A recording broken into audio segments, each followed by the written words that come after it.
araw sa inyong lahat. Gusto ko pong ibahagi sa inyo ang biyaheng ginawa ko sa araw na ito para masubukan ang ating WSP sa mga paahon na kalsada at sa basement parking.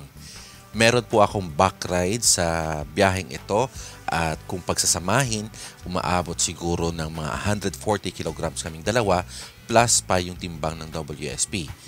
Kaya kung ikaw ay baguhan o nagbabalak na kumuha ng WSP pero nagtataka ka kung kakayanin bang akyatin yung medyo may kataasang paahon na kalsada o basement parking, ito ang video na para sa iyo. Kaya don't forget to like and subscribe to my channel for more WSP videos. Magandang araw sa inyong lahat. Ngayon naman susubukan natin yung mga basement parking. Tingnan natin kung hanggang saan ang kayang akyatin ng ating WSP. NWOW, Bacolod City, naghahanap ng puting WSP, meron. Nandito tayo sa Lacson Street, yung Robinson's Place, Bacolod. Isa sa mga matraffic na area sa mga ganitong oras.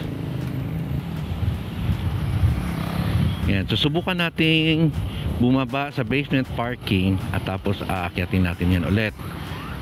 Ipapakita ko lang sa inyo kung hanggang saan ang kakayanin ng ating WSP. Medyo mahaba kasi yung pagka-incline niya. Kung nakikita nyo sa video na medyo masikip, yung katotohanan yan, malapad po yan. Kasyang-kasya po yung ating WSP. Pero konting ingat pa rin, no? Pag tayo ay lumulusot-lusot, sumisingit-singit, konting ingat lang din po.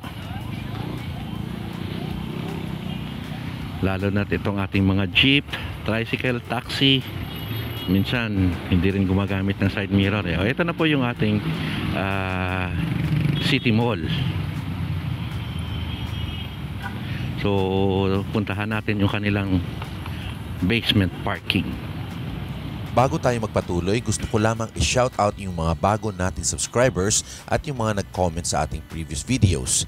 Sina Eric Castillo, Cheap Traveler TV, Aida de Guzman, Papa Bear, James Guevara, Arvin Almerol, Leo Jen Napili, Daddy Lon, Louis J. Torsar, Mr. Newton, Eli John Fahilagot at Yob's Channel. Maraming salamat po sa inyong pagsuporta. Ito po. Yan. Medyo mahaba kasi yung pagka-incline niya. Tsaka medyo matarik siya ng konti. Pero tayo ay dadaan lamang, papasok at lalabas ulit. Meron tayong isang back ride. So normally pag ako lang, kayang-kaya na to ng number 2. Ngayon naka number 2 tayo, pero at naka 74 volts na lang, so hindi nakalakasan yung hatak ng WSP. So yung mga ganito usually ginagawa ko number 3 na. So sige, akyatin natin number 3. Yan, sana ay nakikita nyo kung gaano katarik o kataas itong basement parking, pero kayang-kaya po ni WSP. So tingnan natin dito sa meron pang isang lugar dito na medyo paakyat din. Actually yung kalsada na to paakyat na siya. Normally yung aking mga pag nagbabiyahe ako, naka number 2 lang ako lagi. Pag na traffic, magna number 1 ako niyan. Yun, pag mga sisingit-singit ako ng konti, magna number 1 ako niyan. But normally naka number 2 lang lagi. Paminsan-minsan number 3 kung sakasakaling kailangan kong mag-overtake. Pero normally number 2 lang tayo. Safe na yan. Cellphone po yung gamit natin, so hindi siya ganun ka-wide. Sana po ay nakikita nyo lahat sa video, yung ating panel, yung kalsada. Yan, kunyari ganito, medyo matraffic, magna number 1 ako niyan. Ito ay para lamang po sa mga nagtatanong o gustong malaman kung kakayanin ng WSP na umakyat sa mga medyo mataas. Ayan kita nyo yung truck yung van halos hindi na siya makita pababa na kasi yan. So subukan natin mag freewheeling lang tayo para alalay lang din sa brake. Freewheeling lang para makita lang kung gaano kabilis ang takbo. Ayan 30 brake na tayo. So kung hinayaan ko lang lalagpas pa ng 30 kmph yun. Oops, yan, ito paakyat na naman. So yung kalsada na yun pababa, medyo mataas talaga siya, biglaan pa. Maiksi lang na kalsada, maiksi lang na pababa, pero akyatin natin maya maya yan.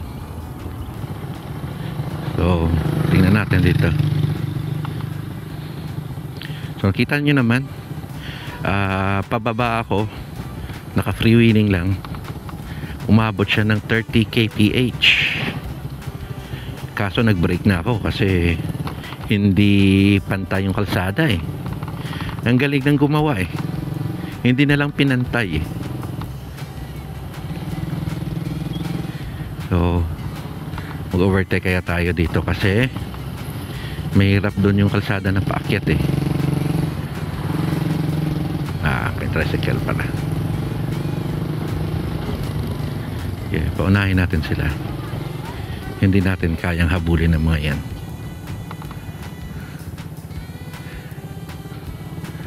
Ang ayaw, sige, muna tayo.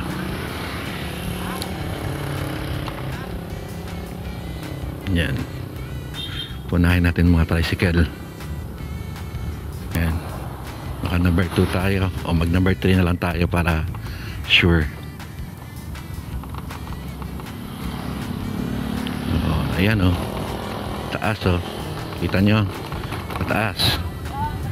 Tingnan natin. Yan, taas yan. Kaya naman yan number 2 pag ako lang mag-isa, pero para sigurado lang at safe lang number 3 na natin. Yun, dalawa sa mga medyo paahon na mga kalsada dito. Try natin bumalik at mag freewheeling tayo para malaman nyo lang kung gaano talaga siya kabilis yung bagsak ng motor WSP, para maano nyo lang, matansyan nyo lang kung gaano talaga kataas tong kalsada na to. Ayan, nakikita nyo yung kotse. Ayan, hayaan lang natin to. Ayan brake tayo over 40 over the 40 kph na, mag brake tayo. Yun, so mataas talaga. So kayang kaya ni WSP yan. Bukan natin yung isa pa doon, yung kanina. Eto, try natin sundan ang mga to.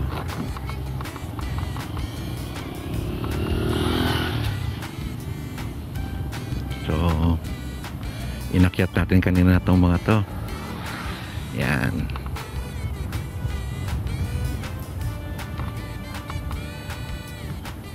Naku, alanganin. Number 3 lang natin.